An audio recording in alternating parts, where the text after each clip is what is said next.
नमस्ते। विषय चुना है कि इनर रिसोर्सेज ऑफ फीलिंग। हम रोग से स्वस्थ होते हैं, तो इस स्वास्थ्य लाभ के लिए आमतौर पर आज के समय में हम लोग किसी डॉक्टर, अस्पताल, कोई दवाई, कोई हकीम, कोई वैद्य, कोई होम्योपैथिक, फ्लावर रेमेडी, अलग अलग कहीं ना कहीं का हम बाहर से कोई हेल्प लेकर के स्वस्थ होना चाहते हैं, निरोग होना चाहते हैं। निरोग और स्वस्थ में थोड़ा अंतर है। निरोग है जब हम रोग के जो लक्षण पैदा हुए थे वो चले जाते हैं हमारे अंदर से, तो हम निरोग हो जाते हैं। लेकिन स्वस्थ होना है जब हम एक नेचुरल स्टेट ऑफ हेल्थ में रहते हैं। ये दो अलग चीज़ें हैं। जैसे ब्लड प्रेशर है, आप दवाई लेते हैं तो आप निरोग हो जाते हैं, ब्लड प्रेशर आपका नॉर्मल आ जाता है, लेकिन दवाई लेनी पड़ती है, हम स्वस्थ नहीं हैं। तो अभी जो एक पिछले कुछ 100 वर्षों में जो एक विज्ञान की अप्रोच रही, वो जड़ तत्व के अंदर ही बाहर बाहर बाहर बाहर खोजता हुआ उसके अंदर में क्या संभावनाएं छिपी हैं। पुराने समय में भी ये था जड़ी बूटियाँ, लेकिन जड़ी बूटी के अंदर कौन सा रसायन है, अब रसायन के भी अंदर जाके कौन से मॉलिक्यूल्स हैं, उन मॉलिक्यूल्स को उठा करके उनको कितना पावरफुल बना सकते हैं। तो इस प्रकार की एक अप्रोच रही है। यानी हम मनुष्य से दूर जड़ के अंदर ही जा कर के, लेकिन मनुष्य के अंदर नहीं, मनुष्य के बाहर खोज करते रहे। और ये सच है कि बहुत पावरफुल चीज़ें उसमें मिली, क्योंकि जब हम मॉलिक्यूलर लेवल पे खोज करते हैं किसी चीज़ की अणु के स्तर पर, तो वो उतनी पावरफुल हो जाती है। जैसे न्यूक्लियर, हम जानते हैं न्यूक्लियर ऊर्जा की जब खोज हुई, लेकिन उसमें एक केवल समस्या होती है कि हम जितना अधिक बाहर में दवाइयों का विस्तार, उसकी खोज करते हैं, और यहाँ मैं ये नहीं कहना चाहता हूँ कि नहीं करनी चाहिए, मैं केवल ये कह रहा हूँ कि उसमें क्या होता है, धीरे धीरे हम अपने आप से दूर होते चले जाते हैं। तो अब इसका एक उदाहरण ले लें। श्री अरविंद का एफोरिज्म भी है। माता जी कहानी बताती हैं कि एक जब वो यहाँ पे आई शुरू में, तो उन्होंने देखा एक तालाब है, तालाब बड़ा गंदा सा है, पीला है, उसके अंदर लोग नहा भी रहे हैं, भैंस भी है और वो भी नहा रही है, और सब कुछ हो रहा है उसके अंदर, और वो लोग उसी पानी का ग्रहण करते थे, सेवन करते थे, खाना बनाते थे, और उनको कोई बीमारी नहीं हो रही थी, जबकि आसपास कॉलरा फैला हुआ था। माँ कहती है लेकिन ये तब तक था जब तक उनको कोई ये नहीं बता देता कि कॉलरा फैला हुआ है और संक्रमण से तुम मर सकते हो, और यदि एक मरता तो फिर वो पूरी एक चेन शुरू हो जाती। माँ इस कहानी में यह नहीं बता रही हैं कि हमको ऐसे रहना चाहिए, कदापि नहीं। अच्छे से रहना चाहिए, चीज़ों को साफ रखना चाहिए, स्वच्छता का ध्यान रखना चाहिए, लेकिन माँ ये बता रही हैं कि सबसे बड़ी चीज़ जो होती है वो हमारी आंतरिक अवस्था। यदि हम आंतरिक अवस्था को भूल जाते हैं, ये एक बहुत सारी इसमें स्टडीज़ हुई हैं मेडिसिन में, कि कौन से लोग हैं जो सेम बीमारी है, कौन से लोग हैं जो मरते हैं, कौन से लोग हैं जो जी जाते हैं। तो एक ये नहीं कि हर किसी में होता है, लेकिन 80% लोगों में ये देखा जाता है कि वे लोग मर जाते हैं कोई बीमारी के सामने जो ना केवल डरते हैं, लेकिन जिनमें जीने की इच्छा ख़त्म हो जाती है। इसको बोलते हैं जिजीविषा। तो वास्तव में अगर हम देखें, कोई रोग जब आक्रमण करता है तो वो 2 स्तर पे आक्रमण करता है, कम से कम, बल्कि 3 स्तर पे आक्रमण करता है। एक और वो शरीर को ताप हो गया, श्वास की तकलीफ है, खांसी है, जुकाम है, ब्लड प्रेशर है, उस शरीर का भाग वो इफेक्टेड होता है। दूसरी ओर हम देखते हैं कि प्राण की ऊर्जा इफेक्ट होती है। रोग का एक पहला लक्षण होगा कि आप अपने अंदर एनर्जी का अभाव, फटीग, ये सब महसूस करने लगेंगे। और फिर अगर उसको इन्वेस्टिगेट करने लगेंगे तो हम देखते हैं कई बार आजकल कि वो रोग पूरी तरह शरीर में अभी आया नहीं है, लेकिन पता चल जाता है। क्यों? क्योंकि वो एक लेवल पर प्रकट होना शुरू हो गया है। तो ये फटीग प्राण के स्तर पर, और फटीग क्यों होता है? आमतौर पर जब या तो हम जितनी ऊर्जा हमारे अंदर आ रही है उससे कहीं ज़्यादा हम व्यय कर रहे हैं। और व्यय किस चीज़ में कर रहे हैं? अगर अच्छे ढंग से हम व्यय करते हैं, सदुपयोग ठीक है, अपव्यय कर रहे हैं। तो अपव्यय क्या होता है? जैसे गॉसिप करना, घंटों व्यर्थ की बातें करना, या फिर हमारे अंदर कोई चीज़ बंद हो जाती है, ऊर्जा के अखंड स्रोत की तरफ खुल नहीं पाती है, तो इन सब से ऊर्जा का अपव्यय होता है। और ये जब ऊर्जा का अपव्यय होता है और एक फटीग की अवस्था होती है, उस समय जो रोग के फोर्सेस हैं, शक्तियाँ हैं, कभी वो कीटाणु के रूप में, कभी जीवाणु के रूप में, कभी वो परमाणु के रूप में, कभी वो एक स्पंदन के रूप में, अनेकों अनेकों रूप में वो प्रतीक्षारत होती हैं हमारे चारों तरफ एक सूक्ष्म एनवेलप है जो हमें सुरक्षा देता है, उसको पियर्स करके शरीर में घर बनाने के लिए। तो पहला लक्षण जिसको हम लोग कहते हैं unease precedes the disease. So unease क्या होती है?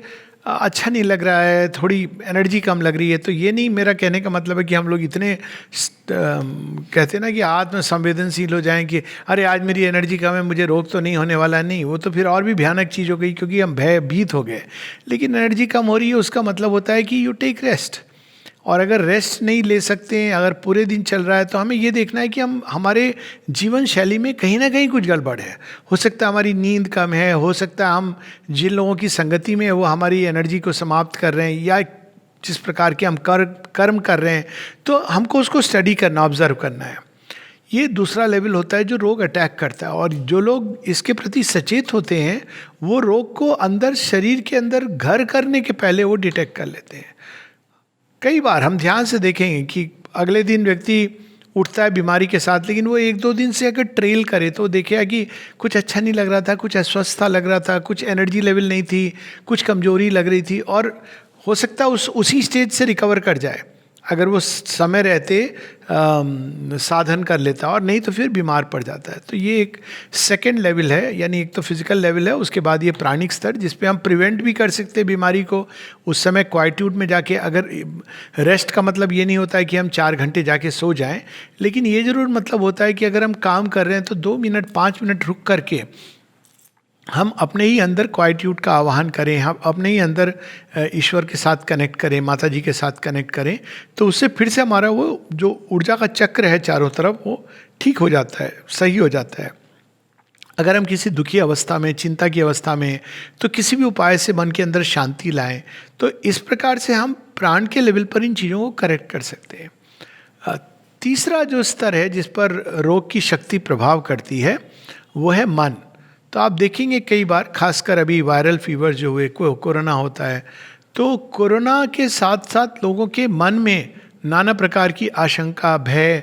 अनफॉर्चुनेटली इसमें समाज का भी बहुत बड़ा रोल है, जो मीडिया के माध्यम से, अनेक माध्यम से हमको वो 2% की घटना दिखाता है, 98% की नहीं। कोरोना का जब सबसे भयावह आक्रमण था तभी 2 से 3% मृत्यु दर, मैक्सिमम जो शुरू में हुआ है वो 4% हुआ है। और वो शायद मिसट्रीटमेंट के कारण हुआ है, क्योंकि इस तरह की दवाइयाँ हम देने लगे जो शायद ना आवश्यक थी, ना उनसे बल्कि शायद हानि ही हुई। We really don't know. लेकिन जब धीरे धीरे इसके बारे में थोड़ा पता चलना शुरू हुआ तो 2%, वो भी मालूम नहीं कि वो रियल बीमारी से या जो एसोसिएटेड कॉम्प्लिकेशंस हैं, बीमारी का भी अपना रोल रहा होगा। तो लेकिन जो हम सुन रहे थे, देख रहे थे, वो 2% हमको लग रहा था 100% है। वो इस तरह का चित्र था। तो उससे भी, और एक सजेशन के रूप में श्री अरविंद बताते हैं कि कोई भी रोग 3 तरह से आक्रमण करता है। एक, वो कहते हैं कि एक कोई मटेरियल चीज़ होती है जिसको गाड़ी बनाता है। अब मटेरियल चीज़ कुछ भी हो सकती है, it can be a virus, bacteria, doesn't matter. वो बीमारी आ रही है, वो मर्सिडीज़ में आएगी या बैलगाड़ी में आएगी, वहाँ उतर के तो बीमारी है। तो अलग अलग व्हीकल से हमारे अंदर आती, कभी किसी मनुष्य के संपर्क से, किसी के स्पर्श से, नाना तरह से। कोई ऐसे स्थान होते हैं जहाँ पे रोग की शक्तियाँ होती हैं, मतलब गाड़ी नहीं आ रही है, हम चले जा रहे हैं उनके जोन में। कुछ ऐसी जगह होती हैं, खासकर पब्लिक प्लेसेस, जहाँ पे हर तरह की चीज़ें, जुआ, ये सब चीज़ें होती हैं, वो they are not healthy places, वहाँ तो रोग का वातावरण रहता है। तो इस प्रकार से वो एक चीज़ होती है मटेरियल मीडियम, जिसको हम वायरस, बैक्टीरिया कहते हैं। लेकिन वास्तव में क्या है, वो एक मीडियम है। क्या, किस चीज़ का मीडियम है? एक स्पंदन को अंदर में डालने का। तो second is the vibration of illness, जिसको एडवर्स फोर्स इत्यादि के नाम से हम कहते हैं। देयर इज ए वाइब्रेशन, और ये वाइब्रेशन 2 चीज़ों से बनता है। एक है इलविल, तो एक है इलविल, और दूसरा है एक fear and suggestion of illness. तो इलविल क्या होती है? संसार में इलविल 2 प्रकार से होती है। एक तो एक्चुअल, जब लोग चाहते हैं कि किसी के जीवन में अहित हो, ये फॉर्चुनेटली कम है। लेकिन एक दूसरे प्रकार की इलविल है जिसको हम गुडविल के नाम से चली जाती, पास ऑन होती है, लेकिन है इलविल। मान लीजिए किसी को हल्का सा खांसी हुई, अब ऐसा नहीं है कि संसार में कोरोना ही सब कुछ होने लगा, कॉमन कोल्ड भी हो रहा है, कितने लोगों को बैक्टीरियल इन्फेक्शन भी होता है। लेकिन वो इलविल कैसे ऑपरेट करती है? गुडविल का रूप धर के, अरे खांसी हो रही है, कोरोना का टेस्ट कराया। अब क्या क्या किया व्यक्ति ने? अपेरेंटली गुडविल, वो चाह रहा है, कहते हैं चाह रहा है, पता नहीं, कहीं पर शायद एक विशेष मजा भी आती है, देखा कोरोना हुआ ना तुम्हें भी ये मैं एक, लेकिन जो भी है उसके अंदर एक इलविल जुड़ी रहती है, एक उसके अंदर, हमारे अंदर वो हम एक फियर का इंजेक्शन डाल रहे हैं, जबकि कहना हमको ये चाहिए, अच्छा थोड़ी खांसी हो रही है, अरे हो जाता है आजकल, नज़ला लगा हुआ है, मुझे भी हो गया है, आप थोड़ा इलाज करा लो। लेकिन उसकी जगह जो एक गुडविल के नाम पर इलविल डाली जाती है। तो इलविल और दूसरी चीज़ होती है सजेशन। सजेशन क्या होता है कि आजकल फैशन में क्या है, कोविड-19 है, और 2 साल बाद फैशन में कोई नई चीज़ आ जाएगी, तो आप अचानक देखेंगे कि उसका नाम आ रहा है, सब जगह फ्लैश आ रहा है। ना ही आए तो अच्छा है। किसी ने मेरी एक टॉक कोट की थी 5-6 साल पहले, उसमें मैंने ये कह दिया कि अभी ये वायरस है, कौन जाने 5 साल बाद कुछ और आ जाए तो तब उसका नाम आ जाएगा। ना आए, लेकिन हमको इसके लिए समझना है कि ये कैसे आता है, ये इसी प्रकार से आता है। और ये आप देखिए कैस्केड कैसे करता है, कोरोना का ही देख लीजिए।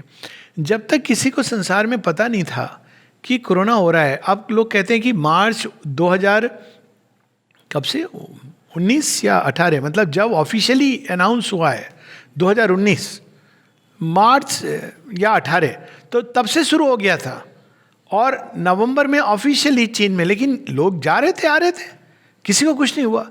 जैसे ही शुरू हुआ कि अरे यहाँ भी शुरू हो गया, और लोगों ने काउंट शुरू करी लेना, तो आप देखिए कैसे कैस्केड करता हुआ सेकेंड वेव आएगी, थर्ड वेव आएगी, तो वो कैस्केड करता हुआ, तो उसके अंदर हमारे विचारों का योगदान होता है बीमारी में। श्री अरविंद बता रहे हैं, और ये हम ऑब्जर्व कर सकते हैं कि जब रोग अटैक करता है तो उसके साथ में भय परोसा जाता है। वो हमको पहले भय का भोजन खिलाता है, अरे हमको ये हो गया, हम मरने वाले हैं, हमको क्या पता बचेंगे कि नहीं।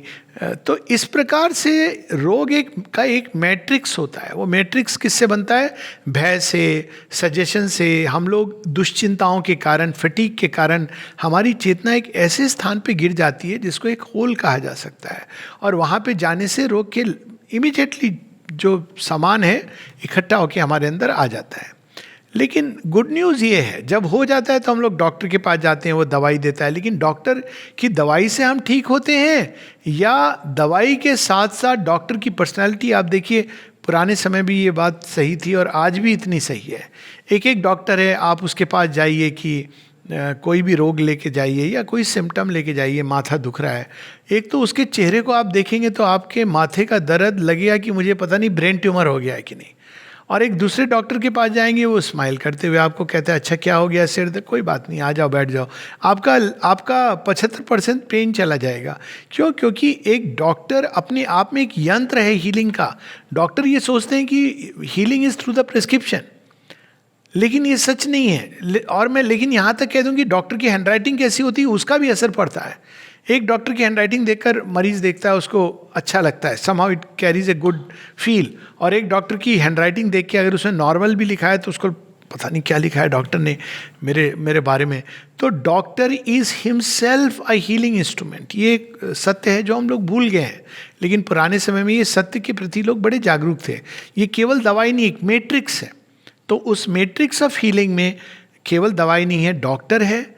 और केवल डॉक्टर नहीं, जो आस पास के नर्सिंग स्टाफ है। अक्सर ये बात मैं कहता हूँ, और ये कर्मधारा से तो आपका बहुत ये सारा फोकस मेडिकल एजुकेशन पर है, मेडिकल एजुकेशन से डॉक्टर बनाने पर। लेकिन रियली अगर हीलिंग का हम एक अच्छा सिस्टम चाहते हैं तो हमको जो मेडिकल असिस्टेंट्स हैं, जो नर्सेज हैं, उसके ऊपर फोकस होना चाहिए। क्यों? क्योंकि डॉक्टर तो 10 मिनट पहले केस में आधा घंटा, नहीं तो डॉक्टर क्या करते हैं, राउंड्स लेते हैं 5 मिनट पर पेशेंट। मैं बहुत एग्जेजरेट कर रहा हूँ शायद, और एक बार क्लोजिंग टाइम पे राउंड लेते हैं। तो एक एवरेज डॉक्टर जो इन पेशेंट के साथ समय बिताता है वो बहुत कम होता है, और कर नहीं सकता, इसमें डॉक्टर का दोष नहीं है। लेकिन जो वार्ड के अंदर वो पेशेंट है, उसके चारों तरफ सिस्टर्स, उनका एटमॉस्फेयर, उनके विचार, वार्ड का कैसा मेकअप है, तो ये सारी चीज़ें जो उनके अंदर है वो हमारे अंदर जाने लगती है। तो सिस्टर केवल इंजेक्शन नहीं देती है, वो हमारे अंदर आशा देती है, शांति देती है इत्यादि। तो ये हमारा जो वातावरण, एटमॉस्फेयर है, वो एक हीलिंग के मैट्रिक्स का हिस्सा है। तो डॉक्टर है और वातावरण है और दवाई है, और इसका जो अंतिम बिंदु है वह है हम स्वयं। तो जब इन्हीं रिसोर्सेज की बात होती है तो वहाँ ये कि क्या हमारे अंदर भी ऐसी क्षमता है कि हम स्वयं को हील कर सकें। अब जो पहला एग्जाम्पल दिया माता जी ने जो बताया, वो उसका अर्थ यही है कि धीरे धीरे हमारी जो मेडिकल साइंस डेवलप करती गई वो शरीर से दूर जाती चली गई। केवल ऐसी दवाई जो फोर्सिबली आपके शरीर में जाके इस चीज़ को करेक्ट कर देंगी। जैसे अभी हम लोग वैक्सीन कर रहे हैं, तो वो जा कर के शरीर के अंदर जा कर के एक पर्टिकुलर वायरस के अगेंस्ट हमें इम्यूनिटी देंगी, लेकिन उसका और क्या प्रभाव पड़ेगा शरीर पर हम नहीं जानते हैं। फैक्ट ये है कि हम नहीं जानते हैं। तो लेकिन मेडिकल साइंस इस तरह से अप्रोच करती है कि जा के ये कोई जानबूझ के नहीं कर रहा है, मैं कॉन्स्पिरेसी थ्योरी की बात नहीं कर रहा हूँ, लेकिन ये कि हम उस तरह से जाके जो मोस्ट पावरफुल पोटेंट कोई मैटर के अंदर जो चीज़ है वो हम लेके अपने शरीर में डाल के हम ठीक हो जाएंगे, ठीक भी हो जाएंगे। लेकिन वो चीज़ एकदम जब आइसोलेशन में निकाली गई है, प्रकृति के अंदर कोई भी जो संपदा है वो होलिस्टिकली काम करती है। आप देखिए जहाँ स्नेक्स होते हैं, स्नेक बाइट, तो वहाँ आपको वो पौधे भी मिल जाएंगे पास में जो स्नेक बाइट को ठीक करे। तो वो एक नेचुरल प्रोसेस है। और कई बार उनके ऐसी शेप भी रहेगी पौधे की कि आपको ये पता चल जाएगा नहीं भी कुछ जानते, नेचर हिंट दे रही है आपको कि मैं हूँ। लेकिन ये जो तरीका जिसमें अभी हम गए हैं, हम और उसी चीज़ को, जैसे एक एग्जांपल मैं देता हूँ कि सर्पगंधा, जिसको एक्टिव इंग्रेडिएंट निकाल के रिसरपिन के रूप में यूज़ किया जाता था। सर्पगंधा जब आप एक्चुअल उसके ओरिजिनल सेंस में यूज़ करते हैं तो उसके अंदर उसके साइड इफेक्ट को काउंटरैक्ट करने के लिए इंग्रेडिएंट्स हैं। लेकिन जब उसके एक्टिव प्रोडक्ट को निकाल करके यूज़ किया गया, रिसरपिन टैबलेट शुरू में आई, तो डिप्रेशन क्रिएट करती थी। बड़ी पावरफुल मेडिसिन है, लेकिन डिप्रेशन क्रिएट करती है, कभी कभी प्रेसिपिटसली फॉल करती है। फिर उस कारण भी और ना जाने कितने कमर्शियल इंटरेस्ट होंगे, साइंस डेवलप करती गई, नए नए मॉलिक्यूल आते गए। लेकिन मेन चीज़ ये है कि जब हम नेचर को आइसोलेट करके कोई चीज़ यूज़ करते हैं तो हम ये भूल जाते हैं कि नेचर ऐसे काम ही नहीं करती है, नेचर समग्रता से काम करती है। तो ये ऑर्गेनिक होलनेस जो जीवन का है, जिसमें मैंने कहा कि सब कुछ है, व्यक्ति जो है पास में, डॉक्टर जो है उसकी अपनी पर्सनैलिटी है, ये सारी चीज़ें काम करती हैं एक साथ मिलकर हमारे ऊपर। तो तीसरा बिंदु जो हम स्वयं हैं, तो हमें अपने अंदर अब फिर से एक्सप्लोर करना है। हम बहुत आगे चले गए इस खोज में कि बाहर से कौन सी चीज़ हमको ठीक कर सकती है, और उसका परिणाम आज ये हुआ है कि एक एवरेज व्यक्ति, एक खरोंच भी आ जाए, एक हल्के से जुकाम हो जाता है, थोड़ा सा बुखार हो जाता है, तो उसको ये लगता है कि पता नहीं क्या हो गया, डॉक्टर के पास जाना चाहिए। और जब तक डॉक्टर उसको कोई दवाई नहीं देता है, उसको कंफर्टेबल भी नहीं होता है। और दवाई अगर वो 3-4 लिखते हैं डॉक्टर तो बड़ा अच्छा लगता है। अगर डॉक्टर उसको बोले कुछ नहीं, विटामिन सी जाके ले लो ठीक हो जाओगे, तो मज़ा नहीं आता है। थोड़े इन्वेस्टिगेशन कर दीजिए, एक्सरे कर दीजिए, ब्लड टेस्ट कर दीजिए। तो मतलब हम धीरे धीरे हमने अपनी हेल्थ को गिरवी कर दिया, किसी और के हवाले कर दिया। तो योग क्या बताता है कि नहीं, हमारे ही अंदर बहुत सारी क्षमताएं हैं जो विलुप्त हैं, जो कभी कभी हमको यहाँ वहाँ देखने को मिलती है। पशुओं में क्या है, सेल्फ हीलिंग की कितनी प्रोसेसेस हैं, उनको हमको जगाना है। तो वो पॉसिबिलिटीज़ क्या हैं, कई लेवल पे हम देख सकते हैं। मन के लेवल पर विचार है। तो शरीर को रोग होता है, मन को हम क्यों रोगी बना देते हैं? मन के हमारे विचार, अब ये एक प्रोसेस है। अगर हमने मन को डिटैच करना नहीं सीखा शरीर से, तो मन ऑटोमेटिकली उसमें रम जाएगा। आप कितना भी बोल दीजिए कि नहीं पॉजिटिव सोचो, कुछ नहीं होगा, लेकिन वो मन भागेगा। क्योंकि सारे जीवन अगर आदमी देह आत्मबोध से जीता है तो उसका परिणाम ये होता है। तो अगर ऐसा व्यक्ति जीवन भर जिया और मरीज बन के आ गया, तो आप क्या करेंगे? अब उसको आप उस समय नहीं सिखा सकते हैं कि मन को डिटैच करो। तो उसको हम कहते हैं डाइवर्ट द माइंड। क्योंकि कम से कम मन से आप इस बीमारी को जो फीड कर रहे थे वो तो ना हो। तो divert the mind can be any way. अब नॉर्मन कजिन्स की किताब है ना, कि वो चार्ली चैपलिन की पिक्चर देखता था, रूमेटॉइड आर्थराइटिस, वो सारे दिन पिक्चरें देख देख के ठीक हो गया, क्योंकि वो हंसता रहता था, भूल गया कि मेरी कोई बीमारी है। तो कई बार रोग को भूल जाना रोग का इलाज होता है। अक्सर हम लोग ये सोचते हैं कि नहीं, रोग के बारे में जितना सोचें, और आजकल लेबल लग जाता है, आप क्या है जी, हम तो डायबिटिक हैं, हम तो हाइपरटेंसिव हैं। अब वो एक लेबल की तरह कुछ समय बाद एक कार्ड बना के नीचे अंदर में लोग रखने लगते हैं। फिर मतलब आप सोचिए, एक व्यक्ति केवल डायबिटिक, उसकी पहचान थोड़ी हो सकती है, लेकिन इस पहचान को लेकर, और वो पहचान हर चीज़ रीइंफोर्स करती है। तो उससे हमको हटना है। माइंड को फ्री रखिए बीमारी से, जो करना है करिए, लेकिन करने का मतलब ये नहीं है कि हम माइंड के अंदर उस चीज़ को कॉन्स्टेंटली, जो माइंड जैसे सोचता है, तो माइंड एक स्विच की तरह है। शरीर में एक ही समय हजारों प्रोसेसेस काम करती हैं।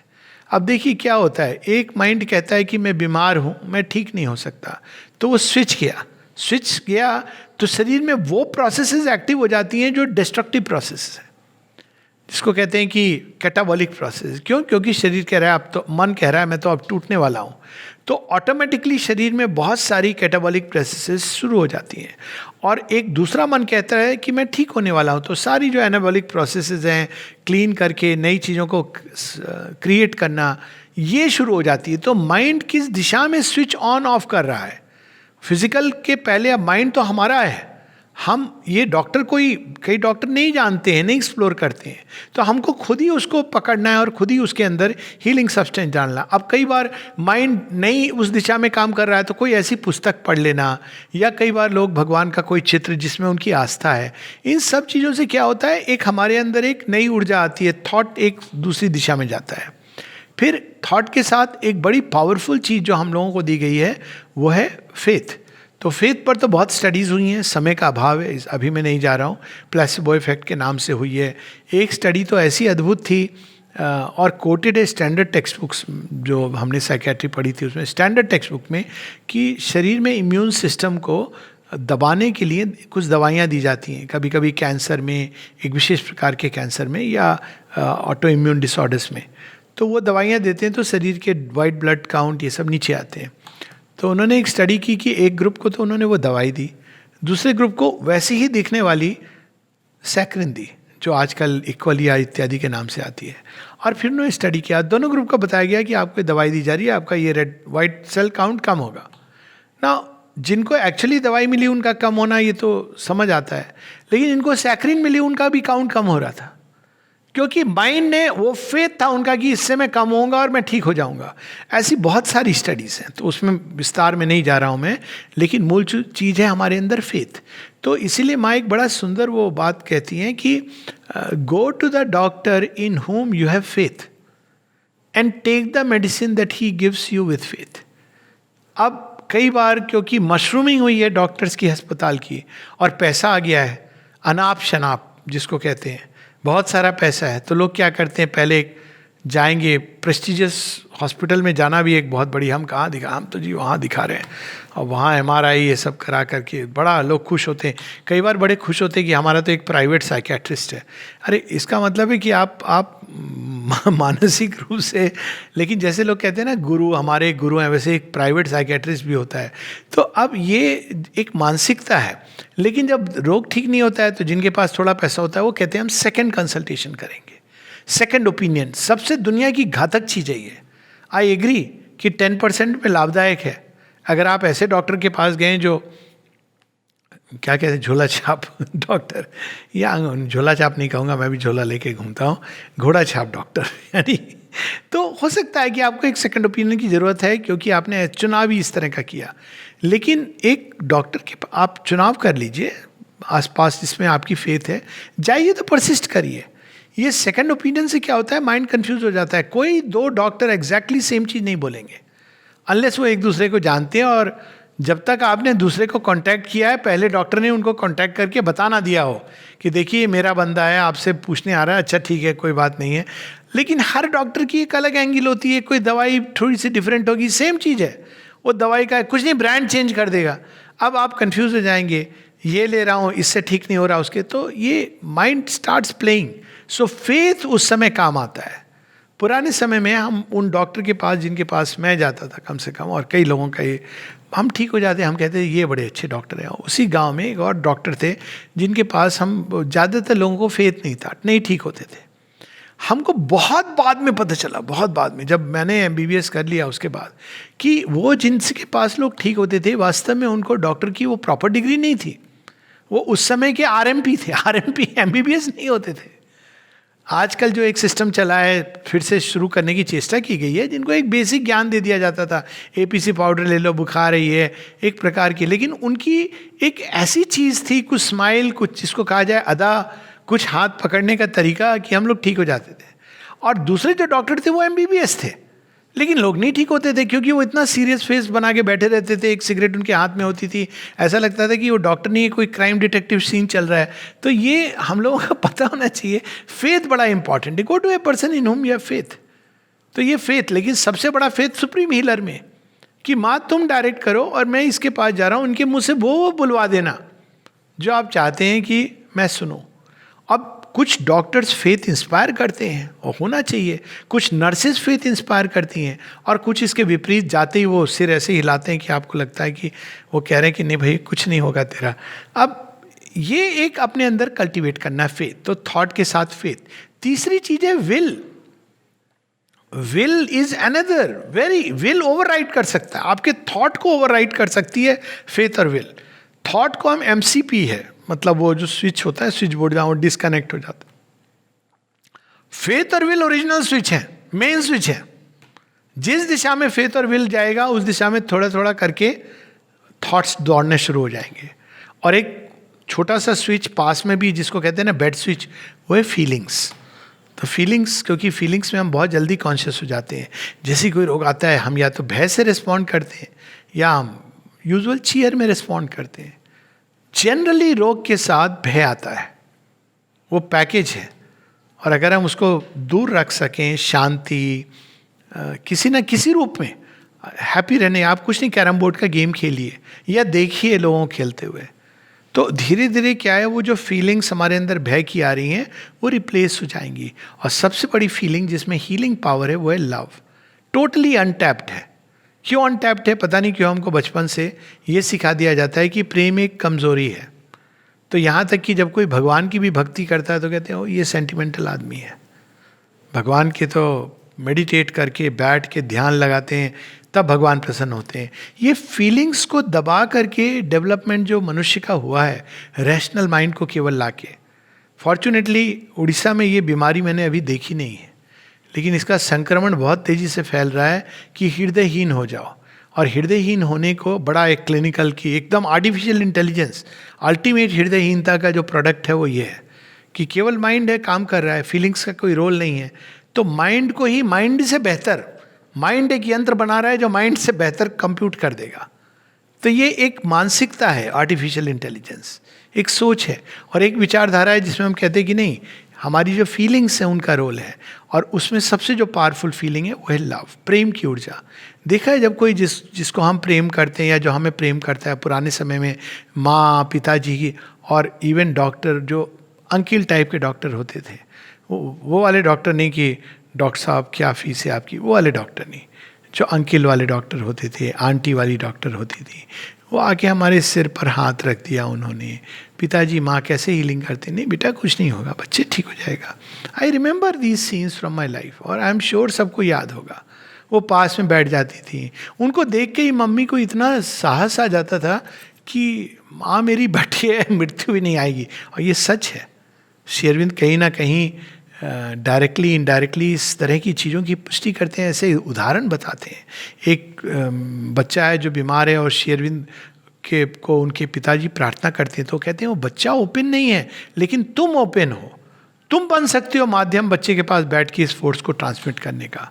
और उसी में फिर माँ की उपस्थिति, फीलिंग्स वहीं से जुड़ती है। एक बहुत बड़ी संभावना लव और साथ में प्रेयर। ये प्रार्थना करना तो हम भूल गए या मैकेनिकल। कई बार लोग हम बीमार होंगे तो कौन सा मंत्र करे, कौन सी प्रार्थना। भगवान वेट नहीं कर रहे हैं। भगवान ऐसे वो टेक्निकल बेसिस पर हमारे पेपर्स नहीं रिजेक्ट करते हैं कि अच्छा तुमने प्रार्थना करी लेकिन अनफॉर्चुनेटली तुम्हारी जो ना भाषा शुद्ध नहीं थी, या तुमने कहाँ से करी, तो standard text book of prayers में नहीं लिखा है। भगवान नहीं है ऐसे, हम उनको क्यों ऐसा बना देते हैं। हम कह सकते हैं उनको कि क्योर मी ओ मदर। माँ से किसी ने पूछा था, माँ हम क्या कहें आपसे ठीक होने के लिए। माँ ने कहा वेरी सिंपली क्योर मी ओ मदर। तो ये सारी चीज़ें हमारे अंदर हैं जो, और इसके भी परे हमारी मानसिक चेतना के परे एक बहुत बड़ा चेतना का विस्तार है। ये सबको अलग अलग स्विच दबाने की जगह एक मास्टर स्टेशन है जिससे ये सब स्विच सही ढंग से ऑन हो सकते हैं, ट्रांसफॉर्मर स्टेशन। और वो है हमारी स्पिरिचुअल कॉन्शियसनेस और साइकिक बीइंग। साइकिक बीइंग वो मास्टर बटन है जो हायर कॉन्शियसनेस को एक्टिवेट कर देता है। तो ये सारे फेथ विल उसी के प्रकट किए हुए इक्विपमेंट्स हैं, मास्टर स्विचेस हैं। लेकिन मास्टर कौन है? हमारे ही अंदर जो बैठ के स्विचेस को कंट्रोल कर रहा है। तो अगर हम उसको टच कर लें, लेकिन ये सच है कि बीमारी के समय मुश्किल होता है, पर कुछ लोगों के लिए बीमारी एक माध्यम बन जाती है क्योंकि they confront that unreality of death and the fear of illness. तो आर्थ भाव से प्रार्थना, लेकिन फिर वो द्वार बंद हो जाता है। पर अगर हम अपने ही अंदर चैत्य सत्ता को कांटेक्ट कर लें और उसके माध्यम से वो सब हायर रेंजेस को खोलने की उसके पास चाबी है। डायरेक्ट माइंड से प्रयास करेंगे बहुत कठिन होगा। मेडिटेशन करिए, कंसंट्रेशन करिए, एक दीवार होती है उसको पियर्स करने के लिए जो इंटेंसिटी चाहिए होती है वो साधारण नहीं होती है। लेकिन हार्ट में जाके वो जब चाबी मिल जाती है तो फट से द्वार खुल जाता है। और जब वो द्वार खुल जाता है तो उच्चतर शक्तियाँ, सामंजस्य की जो बड़ा सुंदर शब्द भी प्रयोग में आया था टॉक के पहले, सामंजस्य, शांति, ये अपने आप आके हार्मोनाइज करने लगती हैं शरीर के अंदर। ये दैवी शक्तियाँ हैं जिनका हम अभी तक उपयोग तो क्या हम जानते भी नहीं कि एग्जिस्ट करती हैं। शांति से हम लोग समझते हैं कि आज थोड़ा पीसफुल डे रहे, ज़्यादा काम नहीं रहे, but peace is a concrete entity. अगर हम एक बार पीस का द्वार खोल लें तो केवल शांति से हम बड़े बड़े रोग ठीक कर सकते हैं। कम से कम हम उनको ठीक करने की अवस्था में ला सकते हैं जब थोड़ा सा टच बाहर से किसी मटेरियल उपाय का, and the healing is much faster. और दूसरी जो शक्ति है ऊपर से वो है हार्मनी की शक्ति। हार्मनी की शक्ति अंदर जब आती है तो अपने आप सिस्टम्स के अंदर, लोगों के अंदर, परस्परता के अंदर वो अपने आप वाइब्रेशन सेट ठीक करने लगती है। वो vibration of order clear the vibration of disorder. माँ एक जगह कहती हैं कि हायर कॉन्शियसनेस से देखो तो रोग नहीं होता है, कुछ डिसऑर्डर्स होते हैं।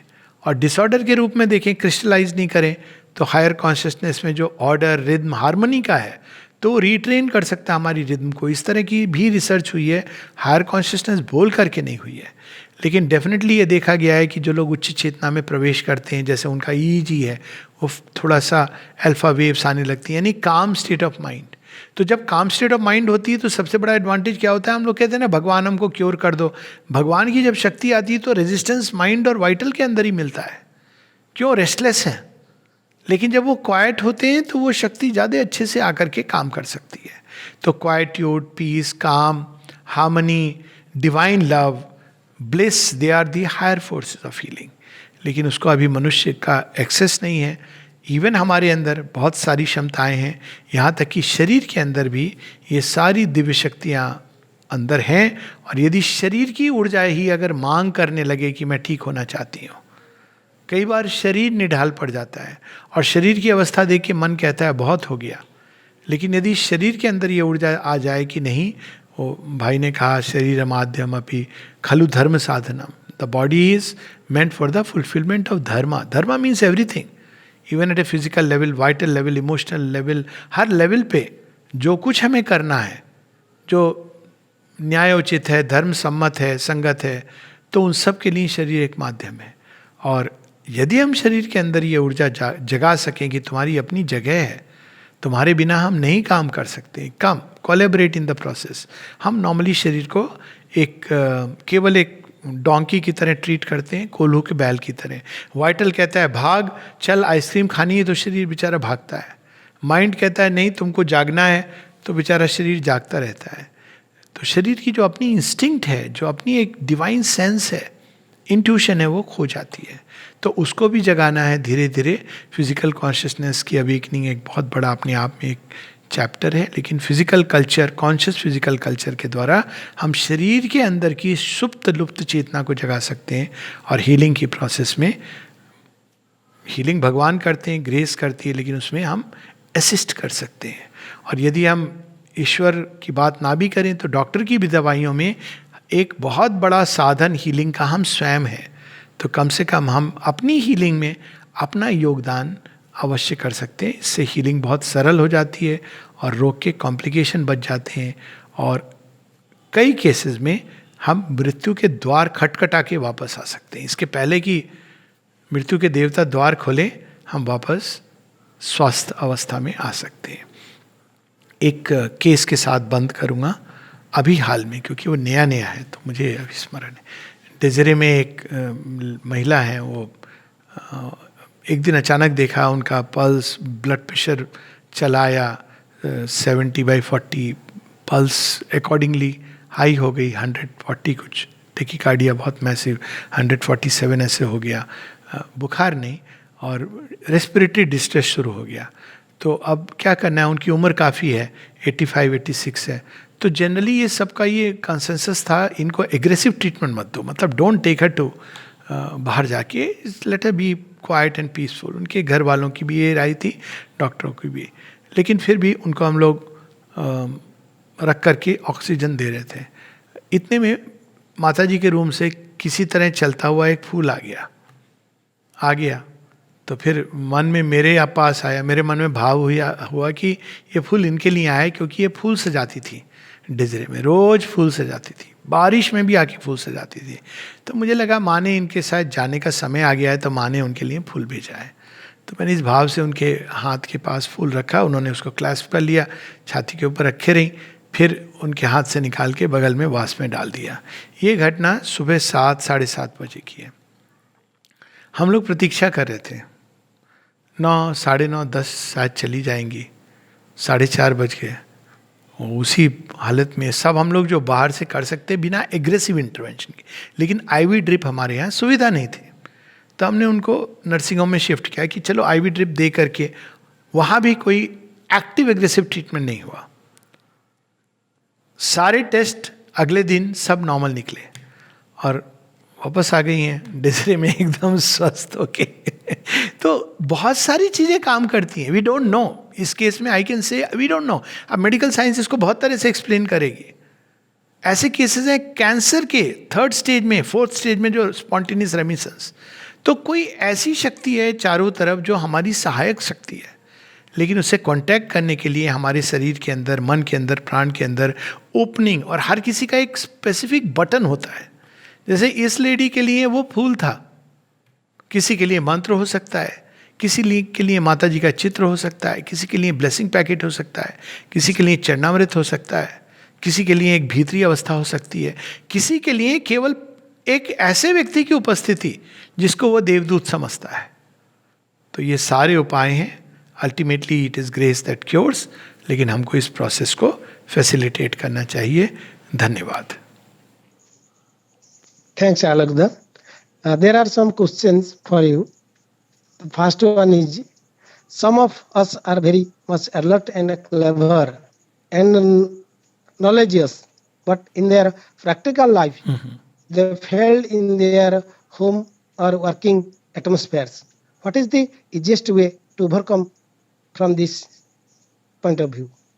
Please answer. one word answer is sincerity. हम ज्ञान होता है, लेकिन वो हमारे कर्म में और संकल्प में प्रकट नहीं होता। ज्ञान होता है, लेकिन हमारे कर्म और संकल्प में प्रकट क्यों नहीं होता है? क्योंकि हम उस ज्ञान को जीने का प्रयास नहीं करते हैं। अगर हम उसको सच में प्रयास करेंगे, अब कई लोग हैं, सबको पता है, लोग बोलते हैं अरे फेथ रखो ठीक हो जाओगे, ग्रेस से ठीक हो जाओगे, लेकिन जब उनको तकलीफ होती है तो सब भूल जाते हैं। दूसरे को अच्छे से लेक्चर देते हैं, ऐसे करो, भय मत हो, और खुद को जरा सा जुकाम होता है तो वो सबसे पहले वही भागते हैं। तो ये ज़रूरी है कि हम जो बातें जो कर रहे हैं, ये निश्चित रूप से ये साधारण बातें नहीं हैं, तो लेकिन इनको केवल जानना जरूरी नहीं है, काफ़ी नहीं है। माँ कहती to know is good, to live is better, to be that is perfect. तो अगर आप एक शब्द में पूछें कि ऐसा क्यों होता है कि हम जानते हैं लेकिन फेल हो जाते हैं अपने एक्शन में, तो उसका केवल एक ही कारण है, इनसिंसेरिटी। हम सिंसियर नहीं हैं उस टीचिंग को प्रैक्टिस में कन्वर्ट करने के लिए, या हमारे अंदर डाउट आ जाते हैं। अलग तरह की टीचिंग है, हम करना चाहते हैं लेकिन डाउट आ जाता है, क्या पता ये होगा कि नहीं होगा, क्योंकि हमने जीवन के एवरीडे लाइफ में अप्लाई नहीं किया। तो that is the answer for this. Another question. हाँ भाई। How do we apply this theory on children from beginning of their childhood? हाँ, बच्चों पर ये कैसे अप्लाई किया जाए, बहुत सुंदर प्रश्न है। अप्लाई से ज़्यादा बच्चों को उस एटमॉस्फेयर में ग्रो करने दें। मैं आज की तारीख में ऐसे लोगों को जानता हूँ जिनकी उम्र 45 हो गई है, जिन्होंने आज तक एलोपैथी दवाई नहीं खाई। सब हुआ, बुखार हुआ, सब हुआ, उनके पेरेंट्स अभी भी हैं आश्रम में, और उन बच्चों को मैं जो अब बड़े हो गए हैं, जब वो ग्रो कर रहे थे तब से जानता हूँ। और भी ऐसे पेरेंट्स हैं जिनको मैं जानता हूँ जिन्होंने बच्चे को नहीं एक्सपोज किया, नहीं आया उनके अंदर डर कि क्या होगा क्या नहीं होगा। ऑफ कोर्स बहुत हाई फीवर है तो बाय ऑल मीन्स एक पैरासीटामॉल दे दो या आप कर, लेकिन वो होम्योपैथी देते थे। और ये बच्चे इतने रिसेप्टिव हैं क्योंकि वो सारे लाइफ इस तरह से दे रिस्पॉन्ड वेरी वेल। अब उसी प्रकार से अगर आप ये नहीं भी लेना चाहते हैं, ये एग्जाम्पल एक्सट्रीम, शायद आज के समय में उतने अच्छे होम्योपैथ्स नहीं हैं और एलोपैथी बहुत अधिक फैल गई है, दिमाग के अंदर घुस गई है, तो कम से कम इतना तो हम कर सकते हैं कि इंस्टेड ऑफ ये भयावह दृश्य कि अरे चलो डॉक्टर के पास चलो, नहीं ले जाएगा तो क्या हो जाएगा, हम बच्चों को कि ईश्वर में, जब बच्चे देखेंगे कि मेरे पेरेंट्स हैं वो फेथ रखते हैं भगवान में, ठीक है मुझे दवाई दे रहे हैं लेकिन वो माँ को प्रे कर रहे हैं, माँ के ऊपर, हम जब ऐसी बातें कहेंगे तो अपने आप उनके अंदर, बॉडी के अंदर फेथ आएगा। जब मैं छोटा था बीमार, एक बार तो एकदम मरनासन अवस्था में, मेरे पिताजी का मुझे अभी तक याद है, गोदी में लेकर के मुझे राम जी की मूर्ति थी जहाँ वो पूजा करते थे, सामने रख दिया और I remember the sentence, Ram ji आपका दिया हुआ है, आप संभालो। अब संभाल लिया राम जी ने तो अब मुझे ये स्मरण है, आई रिमेंबर इट। लेकिन अब अगर वही मेरे पिताजी कहते अरे क्या हो गया, भागो, अरे राम जी क्या फ़ायदा आपकी पूजा करके, हमारा बच्चे को आपने ये हालत में ले आए, तो ये हम जैसे होंगे वैसे बच्चे होंगे। बच्चों को तो अंदर डालने का एक सिंपल फॉर्मूला है, be the example that you want the children to be. Theory को प्रैक्टिस में अगेन बी सिंसियर। बच्चों को केवल कहना, लेकिन बच्चों को हम बोलेंगे कि गुस्सा मत करो, खुद ही गुस्सा हो रहे हैं। बच्चों को हम बोलेंगे कि तुम शांत रहो, चंचल मत हो, लेकिन हम ही चंचल हैं, तो फिर वो नहीं होगा। तो वी हैव टू, और उनको एक अच्छे एटमॉस्फेयर में, शांति के एटमॉस्फेयर में, सामंजस्य के एटमॉस्फेयर में, भक्ति के एटमॉस्फेयर में, श्रद्धा के एटमॉस्फेयर में बच्चों को बड़ा करना चाहिए। Atmosphere is most important. नमस्ते। Last question. There are so many therapies in medical point of view, but which therapy is more effective for it? Allopathy, homeopathy, Ayurveda or naturopathy or other, which helps to our yoga? तो जितनी भी pathies हैं, naturopathy है, आयुर्वेदा है, यूनानी है, सिद्ध है, एलोपैथी है, होम्योपैथी है, फ्लावर थेरेपी है, मैग्नेट हीलिंग है, प्राणिक हीलिंग है, जेमोलॉजी है, बहुत सारी है, और ये सब नेचर की किसी एक लाइन को चुनती हैं। नेचर तो समग्रता में कार्य करता है, लेकिन नेचर के अंदर एक फिजिकल एस्पेक्ट है, एक वाइटल एस्पेक्ट है, एक मेंटल एस्पेक्ट है और एक स्पिरिचुअल एस्पेक्ट है। नेचर के अंदर भगवान भी छिपे हैं। तो हर एक थेरेपी एक लाइन को पिकअप करती है नेचर के, और उसको स्टडी करते करते वो प्रकट कर देती है। तो वास्तव में ये कॉम्प्लीमेंट्री होती हैं। अगर हम कॉन्शियसनेस पर्सपेक्टिव से देखें तो एलोपैथी काम करती है एकदम एक्सट्रीम मॉलिक्यूलर लेवल पर, फिजिकल लेवल पे, और वहीं पर आयुर्वेदा काम करती है वो शरीर की क्षमताओं को ऑगमेंट करके, हीलिंग प्रोसेसेस को। प्राणिक हीलिंग और होम्योपैथी और बाग फ्लावर रेमेडी प्राण के वाइटल लेवल पे काम करती हैं। फिर उसी प्रकार से बहुत सारी रेमेडीज़ हैं जो थॉट के लेवल पे काम करती हैं, और फिर उसके ऊपर जो स्पिरिचुअल मेडिटेशन वगैरह इत्यादि के द्वारा जेमोलॉजी, कॉस्मिक फोर्सेस पे काम करती हैं। तो वास्तव में ये कॉम्प्लीमेंट्री है। मतलब इसका ये नहीं कि एलोपैथी भी ले लो प्लस होम्योपैथी ले लो प्लस जेम पहन लो। कहने का अर्थ है कि जिसमें आपको विश्वास है चुन लीजिए वो। ये कहना कि ये बेटर है या वो वर्स है, ये थोड़ा कठिन है, लेकिन फिर भी एक प्रैक्टिकल उत्तर चाहिए कि ठीक है ये तो आप डिप्लोमेटिक आंसर दे रहे हैं। तो मेरा जो प्रैक्टिकल उत्तर ये होगा, सजेशन ये होगा, जो इतने सालों की जो पढ़ाई भी की, समझा है, केसेस देखें, कि बहुत अगर सीवियर इमरजेंसी है, हार्ट अटैक है फॉर इंस्टेंस, और आपको वास्तव में चांस नहीं लेना चाहते हैं, तो with full faith in the grace go to an allopath, but with full faith, not with fear. और यदि आप पूरी तरह से कि जो होगा either ways I am ready, life और death, then you can stay there and stay in a state of quietude, trust and receptivity and surrender. लेकिन इस तरह की बीमारियां जहां इमरजेंसी एक्यूट इंटरवेंशन चाहिए, वास्तव में 1 या 2% होती हैं। वास्तव में केवल 10% बीमारियां होती हैं जिनको बाहर से हीलिंग की जरूरत पड़ती है, असिस्ट करने की। 90% अपने आप, जैसे शरीर है, अपच हुआ, थोड़ा वॉमिटिंग हुआ, ये सब, थोड़ा बहुत बुखार, most of them will heal by itself. 10% है जिसमें एक्टिव इंटरवेंशन चाहिए, उसमें 1 या 2% जो इमरजेंसी मेडिसिन है। लेकिन जो क्रॉनिक बीमारियां हैं जो इमरजेंसी नहीं है, वहाँ पर यदि फिर भी अगर एलोपैथी में विश्वास है तो गो टू एलोपैथी। लेकिन यदि आप कोई ऑल्टरनेट सिस्टम कर रहे हैं या रोज मेडिटेशन करके या माता जी का आवाहन करके एक हेल्दी लाइफस्टाइल, केवल हम मेडिटेशन करेंगे, आवाहन करेंगे, खूब सारे कचौड़ी समोसा जलेबी खाएंगे, अब तो फिर नहीं होगा, तो थोड़ा आपको दवाई लेनी पड़ेगी। तो ये हेल्दी लाइफस्टाइल करके तो वो भी ठीक है। एलोपैथी को मिनिमाइज करिए, बहुत स्ट्रॉन्ग वायलेंट ड्रग्स मत यूज़ करिए, मिनिमम ड्रग्स, लाइटर ड्रग्स ऐसी दवाइयाँ हैं जिनको यूज़ करके, लेकिन इनर रिसोर्सेज पर ज़्यादा रिलाई करिए। I would suggest that. अगर अच्छा होम्योपैथ और आयुर्वेद फिजिशियन है तो बहुत अच्छी बात है, लेकिन ऐसे लोग आजकल बहुत कम हैं, क्योंकि वो जो प्रैक्टिस थी, उसकी जो कला थी, वो लूज़ हो गई है। अब मैं देखता हूँ कि होम्योपैथ्स कहती हैं कि अल्ट्रासाउंड करा लो, थायराइड टेस्ट करा लो, कोरोना के लिए हमारे पास एक नई दवाई निकली जो कोरोना को ट्रीट करती है। सच तो ये है कि होम्योपैथी और आयुर्वेदा ऐसे ऑपरेट ही नहीं करते हैं। तो ये तो अगर कोई होम्योपैथी ऐसे कह के दवाई दे रहा है तो होम्योपैथी की जो आर्ट है वो खत्म हो गई है। उसकी तो आर्ट एंड साइंस ये थी कि आपके हम रोग को नहीं ट्रीट कर रहे हैं, सिम्टम्स को, हम आपको ट्रीट कर रहे हैं। तो ऐसे लोग बहुत कम हैं। केवल इन ऑल्टरनेट सिस्टम की समस्या क्या है, इसमें कोई क्वालिटी कंट्रोल नहीं है। कोई भी व्यक्ति कहीं से भी आकर के बैठ जाएगा, बोलेगा हम होम्योपैथी करेंगे, तो it is not like, it's a art and science, और उसमें भी आपके अंदर टैलेंट होना चाहिए इनबॉर्न। तो ये सब देख के अल्टीमेटली जिस डॉक्टर में सिस्टम में फेथ है, जाइए वहाँ पे, डजेंट मैटर। पर याद रखिए कि कोई डॉक्टर और सिस्टम हील नहीं करता है, वो हीलिंग को असिस्ट करते हैं। Body is cured when it is decided to be cured, और वो डिसीशन और उसके लिए जो हीलिंग की पावर है वो डिवाइन ग्रेस से आती है। Rely mainly on that. नमस्ते।